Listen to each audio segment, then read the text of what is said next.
ჰუმანიტარული განათლება, ფილოსოფია, ისტორია, ფილოლოგია, სამართალი, ეკონომიკა, ხელოვნებათმცოდნეობა და სხვა. მოკლედ ჩამონათვალი დიდია. იმისათვის რომ კონკრეტულად გავიგოთ, რას ნიშნავს ჰუმანიტარული განათლება, ამას ჰუმანიტარულ მეცნიერებათა სკოლის სტუდენტები აგვიხსნიან.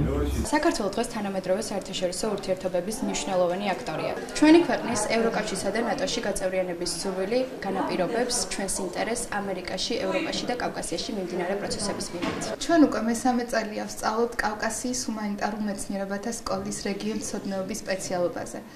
აქ სწავლამ ჩვენს საშუალება მოგცა გავცნობოდით ამერიკაში, ევროპასა და კავკასიაში მიმდინარე ჩვენთვის საინტერესო მოვლენებს. ლიტერატურათმცოდნეობის ფაკულტეტი მოგცემთ საშუალებას შეისწავლოთ მსოფლიო ლიტერატურა. არა მხოლოდ წაიკითხოთ წიგნები, არამედ შეიცნოთ მისი არსი. წარმოადგინოთ პრეზენტაციები, წეროთ თემები, ისწავლოთ განსხვავებული აზროვნება და შეხედოთ სამყაროს სულ სხვა თვალით. C'est une chose d'être bilingue, une autre chose de savoir traduire et une toute autre chose de savoir interpréter. Cette spécialité n'est pas seulement l'enseignement des langues, mais aussi l'enseignement dans le domaine de la culture, de l'économie et de la politique. Pour être plus concret, vous pourrez donc traduire en synchronisation, même traduire des livres et devenir des traducteurs professionnels.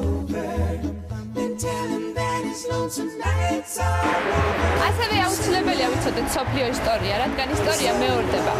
კაცობრიობის მიერ დაშვებული შეცდომები კი დაგვეხმარება მომავალის სწორად დავგეგმოთ. იყო არქეოლოგი, ნიშნავს შემიწომი შეიტანო ისტორიის შექმნაში. თქვენ საშუალება გექნებათ შეისწავლოთ არქეოლოგიის თეორია და რაც ყველაზე მთავარია, თქვენ შეძლებთ მონაწილეობა მიიღოთ არქეოლოგიურ გათხრებში. შეიძლება თქვენმა აღმოჩენამ ისტორია შეცვალოს. ჰუმანიტარულ მეცნიერებათა სკოლა 2012-2013 სასწავლო წელს აცხადებს ერთიან მიღებას 150 ადგილზე.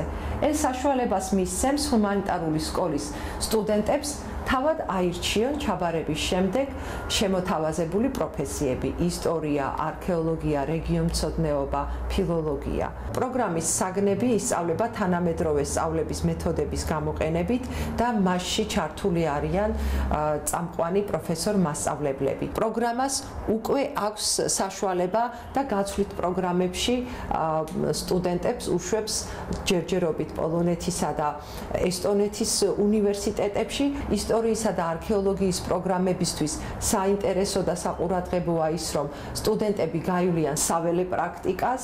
სკოლაში მიღებული ცოდნა და გამოცდილება ყველა სტუდენტს მისცემს საშუალებას, რომ ის უპრობლემოდ დასაქმდეს სწავლის დასრულების შემდეგ, როგორც სახელმწიფო, ასევე არასამთავრობო, კერძო და საერთაშორისო ორგანიზაციებში.